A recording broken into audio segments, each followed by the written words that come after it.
गए थे। और कल जो है जो बाबा फकीर है वहाँ पर थे।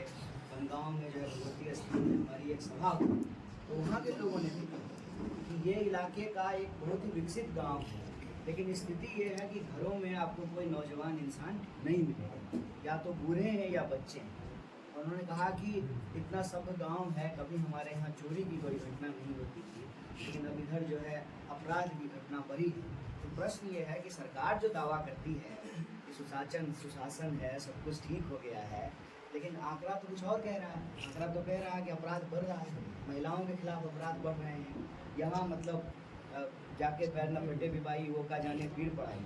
जो पीड़ित लोग हैं वो आकर के अपनी बात रख रहे हैं। जैसे मखाना के किसानों ने जो है ये बात कही कि नाम हो गया है दुनिया भर में, क्योंकि 90% से ज़्यादा मखान जो है वो इसी इलाके में उगता है पूरी दुनिया में। लेकिन किसान को क्या मिल रहा है? सुपर फूड बन गया है, तो सारा मुनाफा जो है वो तो बिचौलियों को मिल रहा है।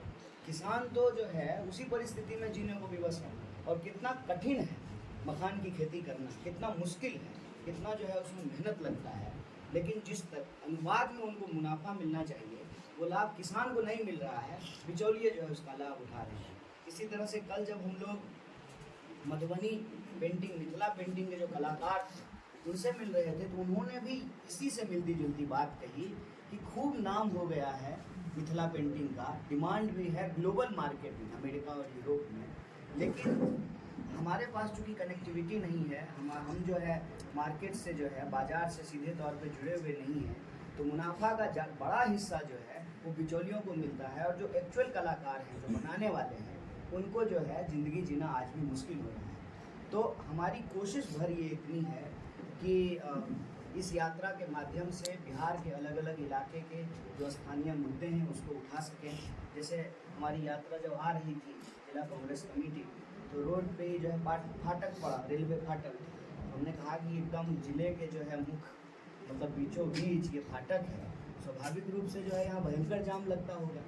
अब ऐसा आपको कहीं रेयर ही देखने को मिलेगा कि शहर के बीच में अगर कहीं रेलवे लाइन क्रॉस कर रहा हो तो हर जगह ओवर ब्रिज बन गया है, फ्लाईओवर बन गया है।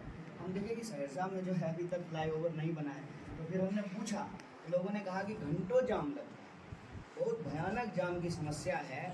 और सब कुछ हो चुका है, मतलब शिलान्यास भी हो गया, उसका क्रेडिट लेने का आपाधापी भी हो गया, हम बनवाए तो हम बनवाए।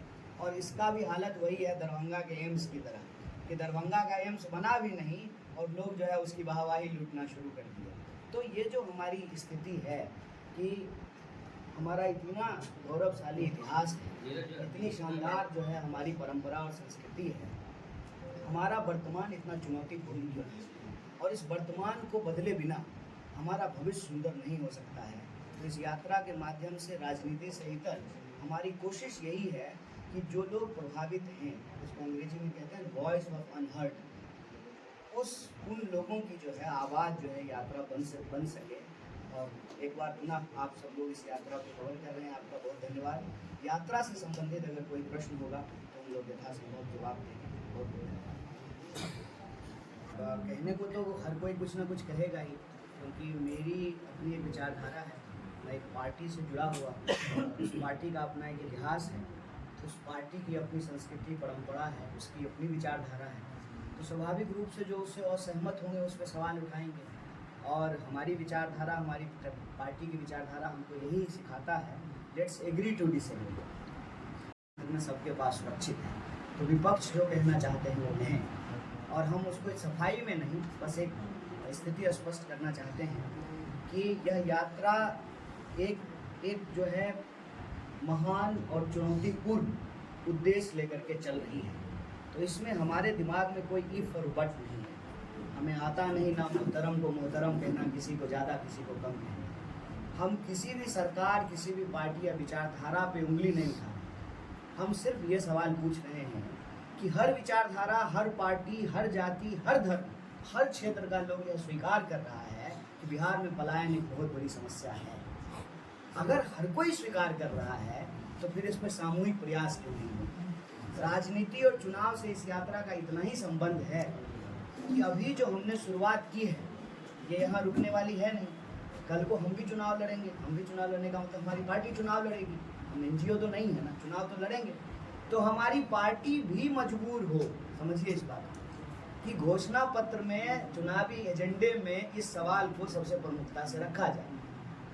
तुम और हम कहते पहले आप में जो है ट्रेन ही ना छूट जाए, तो हम ही लोग ये शुरुआत करते हैं।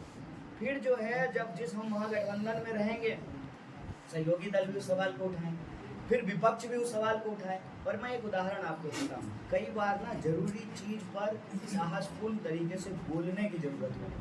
कोई एक बोलना शुरू करता है, धीरे धीरे पूरा समाज उस पर बात करता है। मैं एक उदाहरण आपको दे देता हूँ। सबसे पहले महिलाओं को नगद डायरेक्ट कैश देने का प्लान कांग्रेस पार्टी मध्य प्रदेश में घोषणा की। उसका दबाव ये हुआ कि शिवराज जी की सरकार थी, शिवराज जी चूंकि सरकार में थे, इमीडिएटली उन्होंने उसको इम्प्लीमेंट कर दिया। अभी वो परिपाटी बनी है राजनीति की कि हर चुनाव में इस बात की घोषणा होती है कि महिलाओं को कितना नगद डायरेक्ट ट्रांसफर किया जाए। राजनीति में कई बार नकारात्मकता को छोड़ करके एक सकारात्मक पहल करने की जरूरत है। 14 करोड़ हमारा पॉपुलेशन है, हम पूरे देश में जाकर के जो है अपना श्रम दे रहे हैं और हर तरह का काम कर रहे हैं। उस डिस्ट्रिक्ट का डीएम भी बिहारी है और वहाँ का ठेला चलाने वाला भी बिहारी है, तो स्किल की कोई कमी है नहीं। इतिहास उठा करके देख लीजिए। अभी हमने कहा कि सहरसा का कितना गौरवशाली इतिहास है। शंकराचार्य को ही मंडन मिश्र जी ने परास्त कर दिया था शास्त्रार्थ। तो न ज्ञान की कमी है, न स्किल की कमी है, न इतिहास से जो है प्रेरणा की कोई कमी है। तो हम आज इस स्थिति में फंसे हुए क्यों? फंसे हुए इसलिए हैं कि राजनीति का विमर्श नकारात्मक हो गया। उस राजनीति के विमर्श को सकारात्मक दिशा में ले जाने की कोशिश है।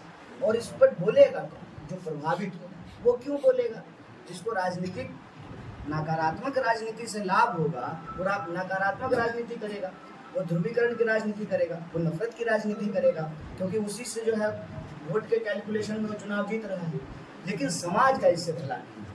हकीकत ये है कि सरकार, आपने एक आंकड़ा बताया 3000 से कम, दूसरा आंकड़ा बताता हूँ, मात्र 7% लोग बिहार में ग्रेजुएट हैं। हर घंटे किसी न किसी महिला का एब्डक्शन हो रहा है, उसके साथ जो है ना क्राइम हो रहा है, अपराध हो रहा है। और कल या परसों एक पत्रकार ने हमको कहा कि बिहार में रेवेन्यू नहीं है तो आप कीजिएगा कैसे? मुझे बहुत अजीब लगा। देखिए कि कैसा साइकी हमारा बना दिया गया है कि बिहार में कुछ है ही नहीं। और उसी सवाल का जवाब देते हुए हमने कहा कि पेट्रोल से प्यास तो नहीं बुझेगी। हर किसी को पेट्रोल से प्यास सिर्फ और सिर्फ अंबानी और अदानी की बुझ सकती है। आम लोगों की प्यास तो पानी से ही बुझेगी। हमारे पास पानी का इतना बड़ा सोर्स है कि बाढ़ विभीषिका बनी हुई है। अभी इन्होंने कहा पानी की कमी नहीं है, पानी की अधिकता।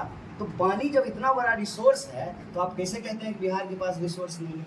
दूसरा, 90% पहाड़ काट करके दशरथ मांझी ने ही तो रास्ता बनाया। श्रम, मजदूरी, मेहनत, मानव श्रम का जो है इतना बड़ा सेंटर ये है। तो सब कुछ होने के बावजूद हम पिछड़े क्यों? हम पिछड़े हुए इसलिए हैं कि हमारे लिए जो नीति निर्धारण कर रहे हैं ना, उनके अंदर नियत की कमी है। नियत अगर हो कि हम जिस मिट्टी में पैदा लिए हैं, इस मिट्टी को हम बेहतर बनाएंगे। अब हम एक सिंपल एग्जांपल आपको देते हैं। सहरसा के ही बाकी गांव की तुलना में बनगांव बेहतर क्यों है? क्योंकि वहाँ के जो पढ़े लिखे लोग हैं, जो अफसर हैं, डॉक्टर हैं, इंजीनियर हैं, वो गाँव आते हैं, गाँव की व्यवस्था करते हैं। उनके गाँव में चोरी होने लगी तो सब लोग, क्या सरकार ने CCTV कैमरा लगाया? क्या सब लोगों ने मिलकर के, गाँव के लोगों ने लगाया? तो सामूहिक प्रयास जब होगा तभी कोई परिवर्तन होगा। अकेला चना भांड नहीं फोड़ता। तो राजनीति के विमर्श में ये सवाल लाने की जरूरत है। इसीलिए हम नकारात्मकता में नहीं फंस रहे हैं, किसी पे कीचड़ नहीं उछाल रहे हैं। लेकिन इसका ये मतलब नहीं है कि हम परेशानी नहीं समझ रहे हैं, हम समाधान की ओर जाना चाहते हैं। एक सवाल, मैं दवाया से आया हूँ, कल से आपका खबर कर रहा हूँ। मैंने एक चीज देखा कि आप रात में, अगर मैं कार्यकर्ताओं की सोचूं, आप रात में कार्यकर्ताओं के साथ मिलते हैं ताकि जो पूरा कुचक्र है उसके बारे में एक गहन संवाद हो। और दूसरा ये मैंने देखा कि इस पूरी यात्रा में महिलाएं बिल्कुल नहीं। ये बात मैं स्वीकार करता हूँ कि महिलाओं का पार्टिसिपेशन संख्या के आधार पर जितनी होनी चाहिए, आधी आबादी है वो, लेकिन आधी आबादी के तौर पर जो है वो हमारे साथ पदयात्रा में नहीं चल रही। वो आते हैं, थोड़ी देर के बाद चले जाते हैं, प्रेस कॉन्फ्रेंस में आके अपनी बात रखते हैं, या ऑफिस में जहाँ यात्रा का विश्राम होता है उस जगह पे आकर के मिलते जुलते हैं, संवाद करते हैं, लेकिन लगातार महिलाएं नहीं चल पाती हैं। और ये बात मैं जो है भारी मन से लेकिन ये स्वीकार करता हूँ कि राजनीति का स्पेस बहुत मर्दवादी, बहुत मैस्कुलिन स्पेस है।